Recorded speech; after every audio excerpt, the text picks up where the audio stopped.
आप लोग देख रहे हैं बाहु एक्सप्रेस और हमारा प्रयास रहता है हर अपडेट आप तक पहुंचाई जाए समय समय पर और हर खबरों से रूबरू रखा जाए आपको। सबसे पहले मैं ध्यान चाहूँगा कि यहाँ पर दिखाया जाए उपदेश Rana ji president, national president हैं यूथ ऑर्गेनाइजेशन के, जम्मू कश्मीर में आज उपस्थित हैं।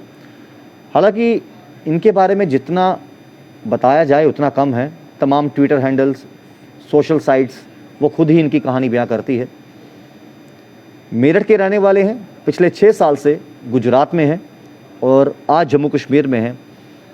इनसे बातचीत करेंगे, जानेंगे कि आखिरकार इनकी यूथ ऑर्गेनाइजेशन के कौन कौन से मुद्दे हैं, किन मुद्दों को लेकर अगर यहाँ पर ऑफिस जम्मू में खोला जा रहा है, श्रीनगर में खोला जा रहा है, क्या मेन प्रायोरिटी पे रहेंगी चीज़ें। क्योंकि बहुत सी चीज़ें ऐसी होती हैं, बहुत सी आवाज़ यूथ की जो कहीं तक नहीं पहुँच पाती, तो उनमें अहम रोल जो है इस तरह की ऑर्गेनाइजेशंस निभाती हैं।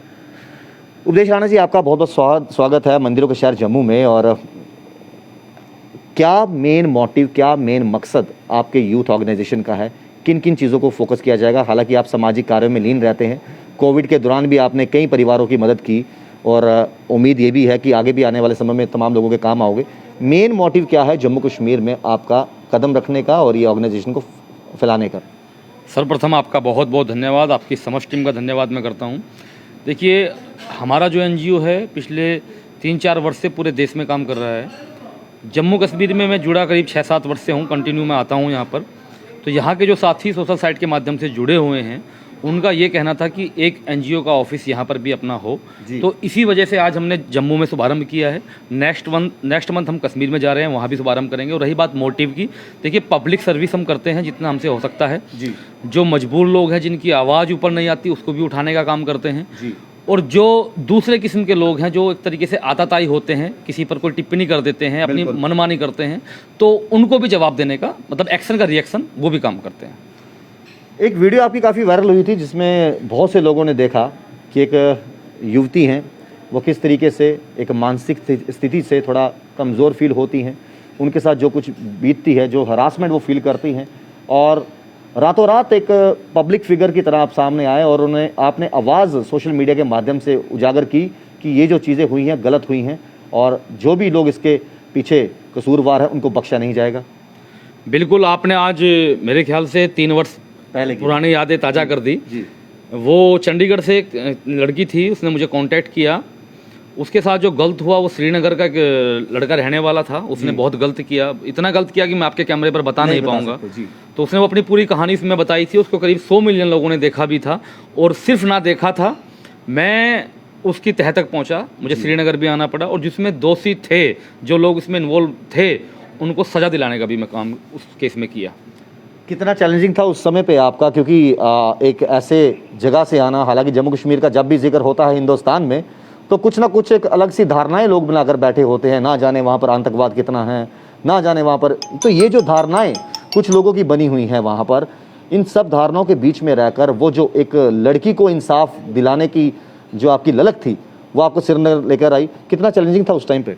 है उसका एक रीजन है रहने का, क्योंकि कुछ आवाम यहाँ के, कुछ लोग, कुछ एक्टिविटीज़ ऐसी हो जाती हैं जिनसे बाहर की थोड़ा पीपल में ऐसी बात जाती है कि वहाँ पर कुछ ऐसा सिस्टम है। लेकिन मैं करीब 7 साल से आपको बताना चाहूँगा, मैं कंटिन्यू यहाँ पर आ रहा हूँ, मुझे कोई ऐसी चीज़ देखने को नहीं मिली है कि जिससे मुझे ये लगे कि मैं कश्मीर नहीं जाऊँगा या मुझे नहीं जाना चाहिए। मैं फ्री माइंड होकर आया हूँ, पहले भी, आज भी और आगे भी आता रहूँगा। काफ़ी अमन और शांति जम्मू कश्मीर में, हालांकि पूरे हिंदुस्तान में है।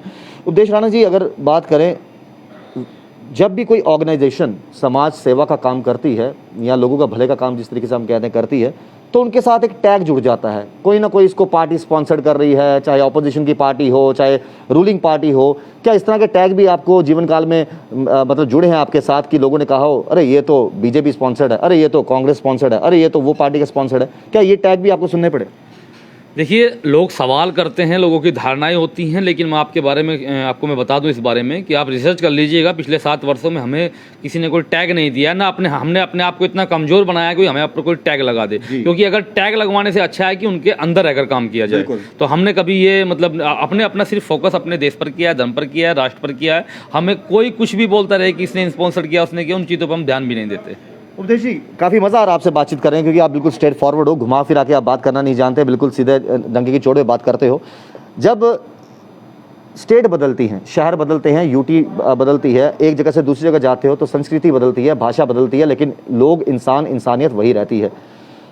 जिस तरीके से आप काम गुजरात में करते आए या मेरठ में करते आए या बाकी जगहों पे करते आए, जम्मू कश्मीर के ऐसे कौन से मुद्दे हैं आपको लगता है कि यूथ इस समय सफ़र कर रहा है जिनको उजागर करना बहुत ज़रूरी है और उनके साथ खड़ा होना बहुत ज़रूरी है? देखिए, आपने कहा कि संस्कृति बदलती है, भाषा बदलती है, इसी का नाम हिंदुस्तान है जी, क्योंकि यहाँ पर सब चीज़ें अलग अलग होते हुए पूरा देश एकजुट खड़ा है जी। लेकिन बड़ी पीड़ा होती है कि मैंने 3 दिन पहले यहाँ आने का प्रोग्राम बनाया, अभी पता चला कि राकेश पंडित जी थे, उनकी हत्या हो गई। जी, सीआरपीएफ के कैंप पर त्राल में मेरे ख्याल से ग्रेनेड फेंका गया है। 370 हटने के बाद जब ये चीज़ होती हैं, दिखती हैं, तो बड़ा दिल, हृदय में दुख बहुत होता है, पीड़ा बहुत होती है कि यहाँ ऐसा क्या है, क्यों ये चीज़ें मतलब रुक नहीं रही हैं। हमारे कितने जवान मतलब शहीद हो चुके हैं, उसके बाद भी निरंतर ये चल रहा है। तो यहाँ के जो लोग राष्ट्रवादी लोग हैं, उनके साथ जुड़कर हम अच्छे तरीके से काम करना चाहते हैं, और जिनकी सोच हिंदुस्तान को मैच नहीं करती, जो हिंदुस्तान को अपना घर नहीं मानते, जो हिंदुस्तान की विचारधारा से, हिंदुस्तान के संविधान से प्यार नहीं करते, यहाँ के कानून से प्यार नहीं करते, हम उनको भी सिखाएंगे कि भाई तुम हिंदुस्तान से प्यार करो, हिंदुस्तान के संविधान को मानो, और मानना चाहिए। 14 फरवरी का दिन वो एक काली रात की तरह निकला जब हमारे पुलवामा में 44 जवान शहीद हुए। हर एक हिंदुस्तानी की आंखें नम थी, चाहे वो इस देश में रहता हो या बाहर रहता हो। उसके बाद से 14 फरवरी को पूरे हिंदुस्तान में ब्लैक डे की तरह भी मनाया गया। जब इस तरह के शरारती तत्व देखा जाए, धारा 370 पहले की बात करें जब नहीं टूटी थी, तब भी थे, अब भी हैं। आपको लगता है जब से यूटी बनी है या फिर ये जो शरारती तत्व हैं, पत्थरबाजी कहीं ना कहीं बंद हो गई है, कुछ ऐसी चीज़ें हैं जिसपे आज़ादी कहा जाए तो काफ़ी ज़्यादा आर्मी को मिली है, आपको लगता है ये चीज़ें आने वाले समय में और भी बेहतरी की तरफ देखने को मिलेंगी, और भी बेहतर हालात यहाँ कर होंगे? हालात इतना ख़राब नहीं है कुछ एरियाज़ को छोड़कर, आपको लगता है कि ये बेहतरी की तरफ कदम जो है दिन प्रतिदिन बढ़ रहे हैं? आपके सवाल का जवाब मैं इस तरीके से देना चाहूँगा। अभी 2 दिन पहले ही शायद सेना प्रमुख ने एक बयान दिया है कि वहाँ से सेना कम की जा सकती है, तो ये एक अच्छा संकेत है। लेकिन जहाँ तक रही बात पत्थरबाजी की या ये जो घटनाएं हो रही हैं, जो कुछ लोगों को निशाना बनाया जा रहा है, तो मुझे नहीं लगता कि पत्थर मारने वाले पाकिस्तान के लाहौर से या कराची से आते होंगे। बिल्कुल, वो आवाम यहीं की है, वो या राकेश पंडित को मारने वाले मुझे नहीं लगता कि जो इस्लामाबाद से पैरासूट से आए हों। जो दर्द है और जो मेन पॉइंट है वहाँ जाना होगा। हम सभी के बारे में नहीं बोलेंगे, लेकिन कुछ लोग जो शरारती तत्व, जो सो कॉल्ड कि ये कहते हैं कि 370 हट गई, अब हमें चाइना से बात करनी है, जिनका दिल धड़कता है पाकिस्तान के लिए, चाइना के लिए, ऐसे टेररिस्ट, ऐसे आतंकवादी जो गलती से, दुर्भाग्य से हिंदुस्तान की मिट्टी पर बैठे हुए हैं, इन लोगों को सबक सिखाने का समय आ गया है, और सिखाया भी जा रहा है, और सरकार सिखाएगी भी। आने वाले समय में जितनी देर आप जम्मू में तो आपने ऑफिस खोल दिया, अगले महीने कश्मीर में ऑफिस खोलोगे, चेंजेस, डिफरेंस क्या दिखेंगे? क्योंकि जैसे आप कह रहे हो कि पिछले 6-7 साल से यहाँ पर आ रहा हूँ, आपको लगता है कि जम्मू के जो मुद्दे हैं, खास करके यूथ के, या फिर श्रीनगर के मुद्दे हैं यूथ के, इसमें थोड़ा ज़मीन आसमान का फ़र्क है, या बराबर एक जैसी यूथ है लेकिन समझाने का तरीका वैसा ही रहेगा जैसे हिंदुस्तान में बाकी जगह होता है? उन चीज़ों को बहुत ही नज़दीक से मिलकर समझने की कोशिश की जाए, ऑब्जर्व करना पड़ेगा। क्योंकि मैं आया हूँ जब 370 थी, तब मैं लाल चौक पर तिरंगा फहराने के लिए आया था। देखिए, एक जुनून होता है इंसान के अंदर कि अपनी मातृभूमि है। हम सुनते थे, देखते थे कि यहाँ तिरंगा नहीं फहरा सकते, तो हमारे 2 साल हमने कंटिन्यू फहराया। अब हम पब्लिक से टच में होंगे। मैं फिर इस बात पर बल दे रहा हूँ कि जो राष्ट्रवादी लोग हैं, उनके, वो किसी भी धर्म से हैं, किसी भी मजहब से हैं, किसी भी वर्ग से हैं, किसी भी दल से हैं, हम उनके साथ खड़े होकर काम करेंगे। लेकिन जो ताकत नहीं कहना चाहूँगा उनको, जो कायर लोग ये सोचते हैं कि वो मतलब गुण पाकिस्तान का गा लेंगे या चाइना का गा लेंगे, तो उनका ये सिस्टम अब नहीं चलने दिया जाएगा। चाहे हमें उत्तर प्रदेश से, मध्य प्रदेश से, गुजरात से युवा लाकर यहाँ पर हमें अपने ऑफिस खोलने पड़े, उनकी संख्या बढ़ानी पड़े, क्योंकि हिंदुस्तान है, कोई मनाही तो है नहीं। हम अपनी सक्रियता बढ़ाएंगे, हम अपने लोग लेकर आएंगे।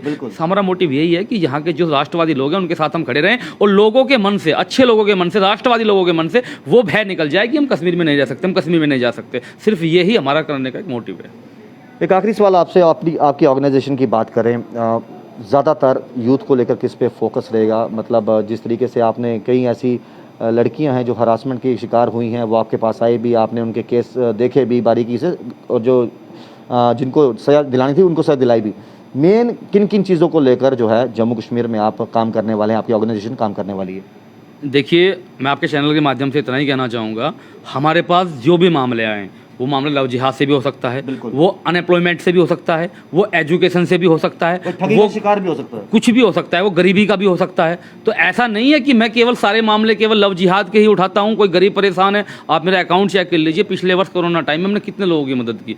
मतलब जो समस्याएं हम तक पहुँचती हैं उन पर हम ईमानदारी से उसको पूर्ण करने का प्रयास करते हैं। बहुत बहुत शुक्रिया कि कीमती समय के लिए। हम उम्मीद करते हैं आगे भी आप इस तरीके से काम करते रहें। तो उपदेश राणा जी हमारे साथ मौजूद थे और जम्मू में आज ऑफिस इनका खुल चुका है, बहुत जल्द अगले महीने श्रीनगर में भी खुलेगा। और इनका साफ तौर पे कहना है जिस तरीके से ये लोक सेवा भावना के तहत इतने वर्षों से काम करते आए हैं, आगे भी आने वाले समय में इसी तरीके से काम करते रहेंगे ये और इनकी पूरी टीम।